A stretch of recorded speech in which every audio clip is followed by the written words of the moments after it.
مساء الخير عمر. مساء النور ماما.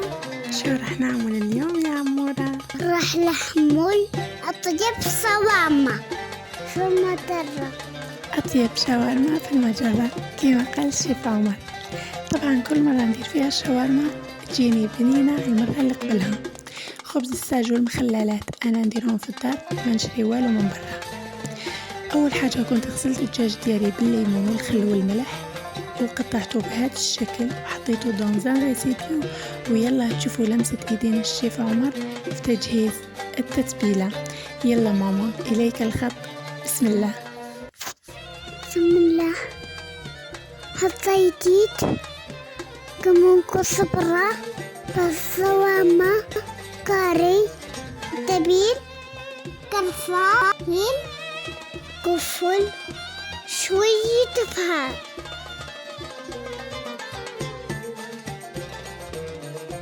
ثم بودرة ثم حب ثم فلفل حلبي أعطيها طعمة كتير طيبة. ثم نحط كارو بس أجدو أنا عصي ليمونة أسيبته غلا نشو ملح نلاقي خط ماما. شكرا عمر.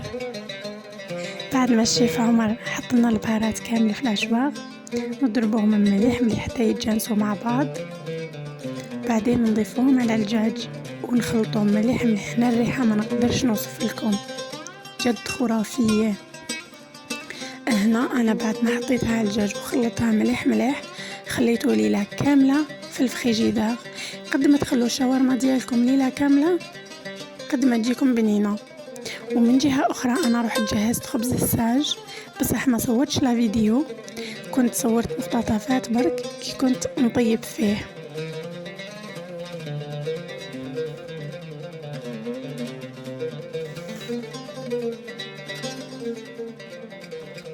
بسم الله ما شاء الله، خبز الساج وعليه الكلام. شوفوا كيفاش مدبل ويعطي لي هذيك التحميرة الرائعة من فوق. أنا نستعمله لكلش، للشاورما، للفلافل، سندويشة زيت وزعتر أو عروسة زيت وزعتر، وتلفوا سندويشة لبني مع خيار وبندورة ونعناع. يا سلام، عن جد شي ما بيشبه شي طاول.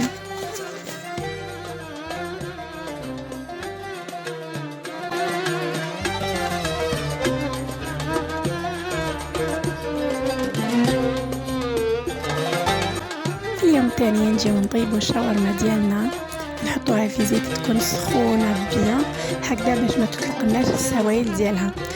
يا سلام على الريحه، جد خرافيه. هنا نخلوها طيب مليح تعطينا التحميره كما راكم تشوفوا فيها، وهذاك الزيت نخليوه باش نحمروا فيه لي ساندويتش من بعد كي نلفوهم. من جهه اخرى انا رحت جهزت كامل واش نحتاج: اللفات الشاورما، كريم توم، مخلل، خيار، بطاطا مقليه، دبس الرمان، وشاورما ديالي. ونخليكم مع الشيف عمر. دخلوا يا ماما. بتداش كتير مظلوم. سويتوا ماما على الصور. طبعا سوى معنا صورها. حط فيها سلسلتو وخلي الخيار. سويتوا ماما الطعامة دبس الرمان.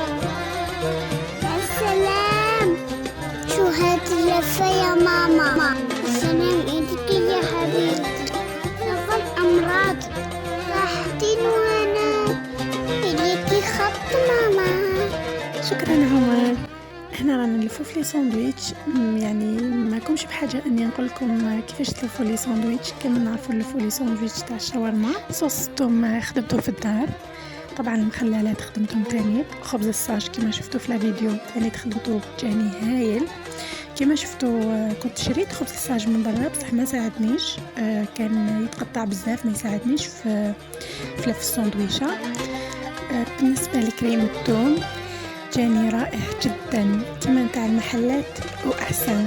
لفيت كامل الساندويشات ديالي وحمرتهم في المقلب هذاك الزيت نتاع الشاورما، عطاوني تقرميشه ولا اروع. وقطعتها وحطيتها حطيتها في الصحن مع صوص الثوم والبطاطا المقلية والخضرة ومخلل الخيار الرائع. أنا هنايا لفيت سندويشة عادية حطيت فيها كريم ثوم مخلل خيار وشاورما ودبس الرمان. دبس الرمان يعطيها واحد البنة رائعة جدا. أما باقي السندويشات كنت حطيت فيهم بطاطا مقلية وحمصتهم في المقلة وقطعتهم كما شفتوا. الصحن ديالي زينته بهذه الطريقة وانتم زينوا الصحن ديالكم كما تحبوا.